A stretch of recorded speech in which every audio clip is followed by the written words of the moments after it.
ആദ്യം തന്നെ സ്വപ്നം കാണുമ്പോൾ തന്നെ കുറേശ്ശെ കൂട്ടി വെച്ചിട്ട് സേഫ്റ്റി കേസ് വാങ്ങിക്കുക. ഒരു ജാക്കറ്റ്, പിന്നെ ഒരു നല്ലൊരു ഫുൾ ഫേസ് ഹെൽമെറ്റ്. എല്ലാവരെങ്കിലും കാണും. ഇപ്പം ഇല്ലാത്തവരാരും കാണത്തില്ല. ആദ്യം വാങ്ങുന്ന ബൈക്ക് വാങ്ങുന്നതിന് മുമ്പ് ആദ്യം വാങ്ങുന്ന ഹെൽമെറ്റ് ഇപ്പം.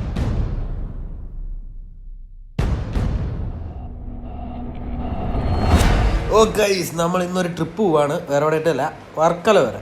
ജസ്റ്റ് കുറേ നാളായി ഇവനെ എടുത്തിറങ്ങിയിട്ട് ഇന്ന് നമ്മളാണ്ട് ഇവനുമായിട്ട് വർക്കല വരെ പോവുകയാണ്. ആകെ പൊടി പിടിച്ചിരിക്കുക. കുറേ ദിവസമായി എടുത്തിട്ട് പൊടിയൊക്കെ ഒന്ന് തട്ടി കളഞ്ഞിട്ട് എടുത്തിട്ട് പോവാം. അതായിരിക്കും നല്ലത്. കല്ലൊക്കെ കയറിയിരിക്കണം. അപ്പോൾ ഇന്ന് പൊടിയൊക്കെ തട്ടി ഒന്ന് വൃത്തിയാക്കിയിട്ട് നമ്മൾ ചെക്കനുമായിട്ട് ഇങ്ങനെ ഒന്ന് ലാത്താൻ പോവുകയാണ്. കുറേ ദിവസമായി വണ്ടിയായിട്ട് വെളിയിലോട്ടൊക്കെ ഇറങ്ങിയിട്ട്. സൈറ്റും കാര്യങ്ങളൊക്കെ തിരക്കായതുകൊണ്ട് കുറേ ദിവസമായി വണ്ടിയായിട്ട് വെളിയിലോട്ട് ഇറങ്ങിയിട്ട്. അപ്പോൾ എങ്ങനെയാ നമ്മൾ പൊളിക്കല്ലേ ഇന്ന്? ഹിമാലയ ഉപയോഗിക്കുന്ന എല്ലാവർക്കും അറിയാവുന്നുണ്ട്. ഇവനെ ഇങ്ങനെ സെൻട്രൽ സ്റ്റാൻഡിൽ വെച്ചിട്ട് ഇവൻ്റെ മണ്ടയിൽ കയറാൻ ഒരു പ്രത്യേക സുഖമാണ്. നല്ല കുതിരപ്പുറത്ത് കയറുന്നിടങ്ങ് പോകുന്നു. ഹിമാലയ ഉപയോഗിക്കുന്നവർക്ക് എല്ലാം അതറിയാം. എന്തായാലും ഗ്ലൗസ്, നമ്മുടെ വലിയ ഗ്ലൗസ്, റോയൽ എൻഫീൽഡിൻ്റെ ഗ്ലൗസ് കഴിഞ്ഞ ലഡാക്ക് റൈഡിൽ പോയതാണ്. ഇപ്പം ചാത്തൻ ഗ്ലൗസ് തന്നെ, അന്നത്തെ പിന്നെ എടുത്ത ചാത്തൻ ഗ്ലൗസ് തന്നെ ഇപ്പോഴും ഉപയോഗിക്കുന്നത്. ഇതും കൊണ്ട് തട്ടിയും മുട്ടിയും പോവാം. എന്തായാലും ഒരു ഗ്ലൗസ്, നല്ലൊരു ഗ്ലൗസ് എടുക്കണം.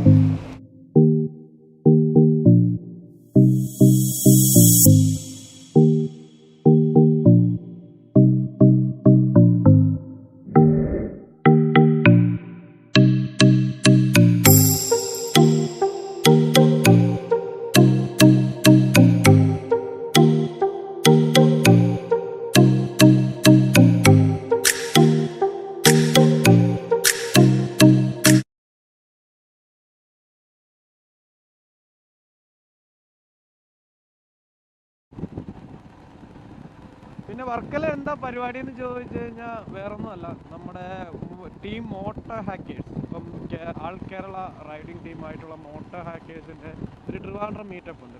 അപ്പം നമ്മൾ ജസ്റ്റ് അവർ ഇൻവൈറ്റ് ചെയ്തിട്ടുണ്ട്.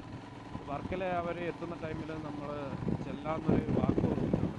എന്താണെങ്കിൽ ആകെ തിരക്കുള്ള ദിവസം, നിങ്ങൾക്കറിയാലോ, നമുക്ക് ഞായറാഴ്ച മാത്രമാണ് ആകെ ഫ്രീ ആയിട്ട് കിട്ടുന്നത്.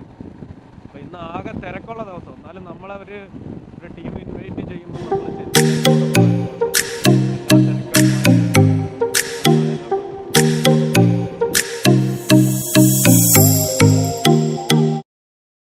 ജസ്റ്റ് ഒരു കോൾ വന്നപ്പോഴത്തേനും അത് എടുക്കാനായിട്ട് സൈഡ് ഒതുക്കിയതാണ്. ഇപ്പം നമ്മൾ MC എത്തിയിട്ടുണ്ട്.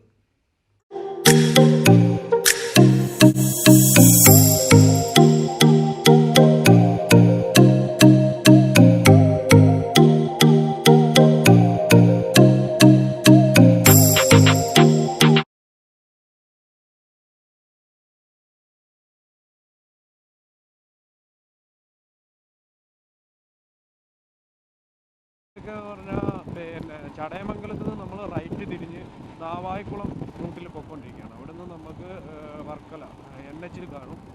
നമ്മൾ NH കയറിയിട്ട് വർക്കലയിൽ ചാടും. അതാണ് നമ്മുടെ റൂട്ട്. ഇപ്പം നമ്മൾ ഏകദേശം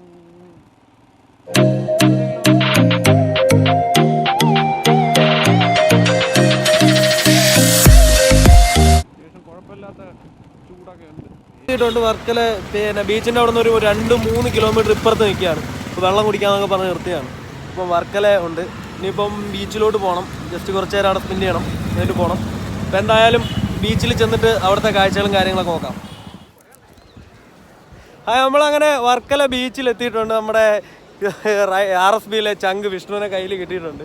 അപ്പോൾ നമ്മളിപ്പം ബീച്ചിലാണ് ഉള്ളത്. ഇനി കുറച്ച് പയ്യന്മാരൊക്കെ ഇങ്ങോട്ട് വരുന്നുണ്ടെന്ന് പറഞ്ഞു. അവന്മാരെയൊക്കെ ഒന്ന് കാണണം, കടലൊന്ന് കാണണം, കുറച്ച് അല്ലറ പരിപാടികളൊക്കെ ഉണ്ട്. അപ്പോൾ വിഷ്ണുവിനെ കിട്ടിയതേ ഉള്ളൂ. കുറച്ച് കാര്യമൊക്കെ പറയട്ടെ, പിന്നെ കാണാം.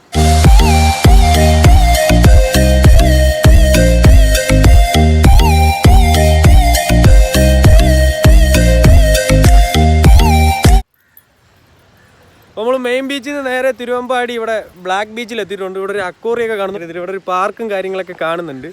ഇപ്പോൾ നമുക്ക് താഴെ ബീച്ചിൻ്റെ സെറ്റപ്പൊക്കെ ഒന്ന് നോക്കാം. എന്തായാലും ഒരുപാട് പേര് ഇവിടെ എന്തായാലും ഇവിടെയൊക്കെ വന്നതായിരിക്കും. നമ്മൾ ഇവിടെ അക്വേറിയത്തിലൊന്നും കയറിയിട്ടില്ല. എന്തായാലും ഇവിടെ അത്യാവശ്യം നല്ല വ്യൂ ഒക്കെയാണ്. ഓ മാൻ, സായിപ്പ് കടലിൻ്റെ നടുക്ക് നിന്നൊക്കെയാണ് വിളിക്കുന്നത്. കണ്ടോ, കാണിക്കുന്നത് 3-4 സായിപ്പ് കടലിൻ്റെ നടുക്ക് നിന്ന് വിളിക്കുന്നുണ്ട്. അപ്പോൾ ഇതാണ് തിരുവമ്പാടി ബീച്ച്. ഇവിടെ അത്യാവശ്യം ഇരിക്കാനൊക്കെ ഉള്ള സെറ്റപ്പൊക്കെ ഉണ്ട്. ഇവിടെ ഒരു പാർക്കുണ്ട്. ഇവിടെ ഇത് അക്വേറിയം. നമ്മുടെ വണ്ടി അവിടെ വെച്ചിട്ടുണ്ട്. അവിടെ പാർക്കിംഗ് ഫീസ് വെച്ച് കൊടുത്തിട്ടില്ല. തിരിച്ചു പോകുമ്പോൾ ചോദിക്കുന്നത് അറിയത്തില്ല. കുറ്റിയൊന്നും കൊണ്ടുവന്നില്ല. അവർക്ക് പാർക്കിംഗ് ഫീസൊന്നും പറഞ്ഞ് വന്നായിരുന്നു, കൊടുത്തിട്ടില്ല എന്തായാലും. ഇതാണ് തിരുവമ്പാടി ബീച്ച്. ഇത് തിരുവമ്പാടി ബീച്ചിൻ്റെ തൊട്ടിപ്പുറത്ത് ഓടയം ബീച്ച് അല്ലേ? ഓടയം ബീച്ച്. വിഷ്ണു ആണ്ടെ ഇവൻ വർക്കലുള്ള, ഇവന് ഇവിടുത്തെ കാര്യങ്ങളെല്ലാം അറിയാം. കുറേ അടുത്തടുത്ത് മൊത്തം ബീച്ചിന് പുതിയ പുതിയ പേരുകളാണ്, നമുക്ക് ഇതിൻ്റെ കാര്യങ്ങൾ അറിയില്ല. അവിടെയും ക്ലിഫുണ്ട്, ആണ്ടെ ഇവിടെയും ക്ലിഫുണ്ട് അല്ലേടാ? 2 ക്ലിഫുണ്ട്, അവിടെ ഇവിടെയും ക്ലിഫാണ്. ഒരു ക്ലിഫ് അടിപൊളിയാണ്. ഹെലിപ്പാഡുള്ള ക്ലിഫ് എവിടെയാണ്? അവിടെ ആ ക്ലിഫിൽ അവിടെയാണ് ഹെലിപ്പാഡൊക്കെ ഉള്ള ക്ലിഫ്. അവിടെ നമ്മൾ എപ്പോഴും പോകുന്നതാണ്. ഇത് അത്യാവശ്യം നല്ല സായിപ്പന്മാർക്ക് കുളിക്കാൻ പറ്റിയ ഏരിയയാണ്. നടുക്കൊക്കെ എന്താ കുളിക്കും. ഇനിയിപ്പോൾ ഇവിടുന്ന് കടൽ മൊത്തം ഇറങ്ങിയിട്ട് പിന്നെ കടൽ ഇറങ്ങുമ്പോഴത്തേനും ഇവിടെ ബീച്ച് കണക്കാവുമല്ലോ. ഫുള്ള് പിന്നെ നടക്കാൻ പറ്റിയ രീതിയിലുള്ള ഇതുവഴി നടന്ന് അങ്ങ് സെറ്റപ്പായിട്ട് പോകുക. ഇപ്പോൾ കടൽ കയറി കിടക്കാൻ. എന്തായാലും കുറേ ചെക്കന്മാരൊക്കെ എത്തിയിട്ടുണ്ട്. മോട്ടോ ഹാക്കേഴ്സിൻ്റെ പരിപാടിയാണ്. കുറേ ചെക്കന്മാർ ഇവരെന്തായാലും 100-150 പേര് പുറത്തുണ്ട്. അത്യാവശ്യം നല്ല സ്ട്രെങ്ത്. എന്താണെന്ന് പറഞ്ഞാൽ ജില്ലാ പരിപാടിയാണെന്ന് ഓർക്കണം. അത് ആൾ കേരള മീറ്റപ്പല്ലാണ്, ഇത് ട്രിവാൻഡ്രത്തെ മാത്രം മീറ്റപ്പാണ്. ഒരു 100-150 വണ്ടി എന്തായാലും ഉണ്ട്. അപ്പം പയ്യന്മാരെല്ലാം പരിപാടി സ്ട്രോങ് ഒക്കെയാണ്.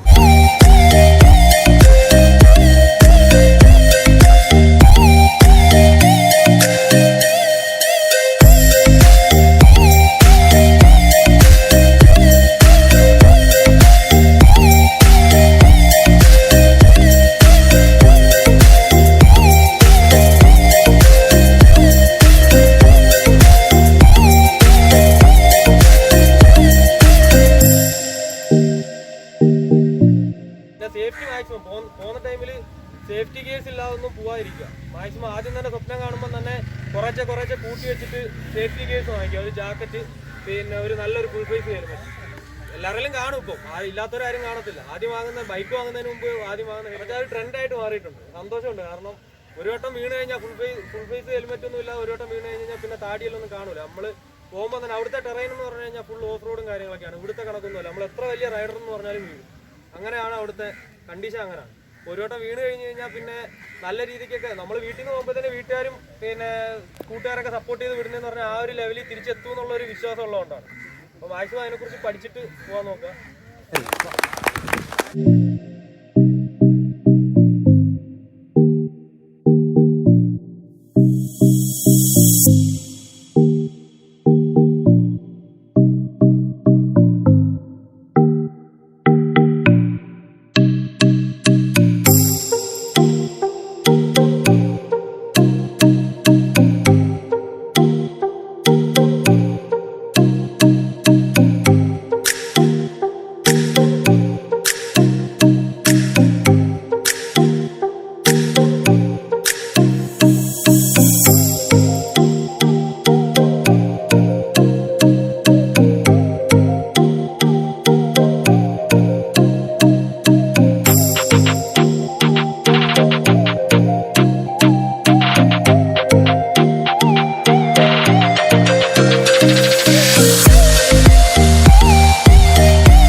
ടൈമിലായാലും പിന്നെ 6-7 പേര് ആ ഒരു റേഞ്ചിലുണ്ടായിരുന്നു സൈക്കിളിൽ പോയാൽ.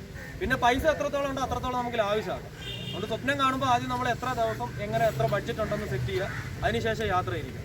അപ്പോൾ എന്തായാലും പോകുന്നവരൊക്കെ എന്ത് ഹെൽപ്പ് ഉണ്ടെങ്കിലും വിളിച്ചു കഴിഞ്ഞ് കഴിഞ്ഞാൽ പിന്നെ വിഷ്ണുവിൻ്റെ എൻ്റെ നമ്പർ കിട്ടും. പിന്നെ നേപ്പാൾ ഭൂട്ടാനോ K2K എന്തടിക്കുന്നുണ്ടെങ്കിലും വിളിച്ചു, ധൈര്യമായിട്ട് വിളിച്ചു.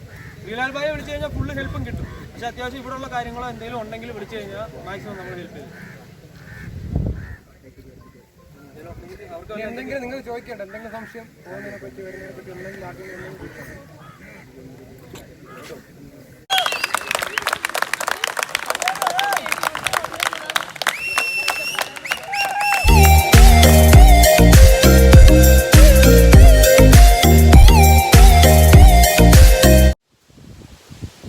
അപ്പം മോട്ടോ ഹാക്കേഴ്സിൻ്റെ ഫസ്റ്റ് ട്രിവാൻഡ്രം മീറ്റപ്പും കാര്യങ്ങളും എല്ലാം കഴിഞ്ഞ് ഞാനിപ്പോൾ വീട്ടിലോട്ട് പൊയ്ക്കൊണ്ടിരിക്കുകയാണ്. പിന്നെ തിരിച്ച് വേറെ റൂട്ടിൽ കൂടെയാണ് പോകുന്നത്. ഇപ്പം പരിപാടിയെല്ലാം ഉഷാറായിരുന്നു. ട്രിവാൻഡ്രം മീറ്റപ്പ് തന്നെ ഏകദേശം 150 പേര് പുറത്തുണ്ടായിരുന്നു. അടിപൊളി ക്ലബ്ബൊക്കെ കൊള്ളാം, അടിപൊളി ക്ലബ്ബൊക്കെയാണ്. അപ്പോൾ എന്തായാലും മോട്ടോ ഹാക്കേഴ്സിന് ആൾ ദ ബെസ്റ്റ്. അപ്പോൾ ഇനി അടുത്ത വ്ളോഗിൽ കാണുമ്പോഴേക്കും ബൈ. എല്ലാവരും ഇപ്പോൾ ആദ്യമായിട്ടാണ് എൻ്റെ ചാനൽ കാണുന്നതെങ്കിൽ ദയവേത് സബ്സ്ക്രൈബ് ചെയ്യണം, ഒപ്പം അടുത്ത ബെല്ലൈക്കണും ക്ലിക്ക് ചെയ്യണം. അപ്പം നമ്മൾ കൂടുതലും ഇതുപോലുള്ള വ്ളോഗുകളും പിന്നെ അതുപോലെ വണ്ടി റിവ്യൂവും കാര്യങ്ങളൊക്കെയാണ് ചെയ്യുന്നത്. അപ്പം ഈ വീഡിയോ ഇഷ്ടപ്പെട്ടു എന്ന് വിചാരിക്കുന്നു. അപ്പോൾ അടുത്ത വീഡിയോയിലേക്ക് കാണാം.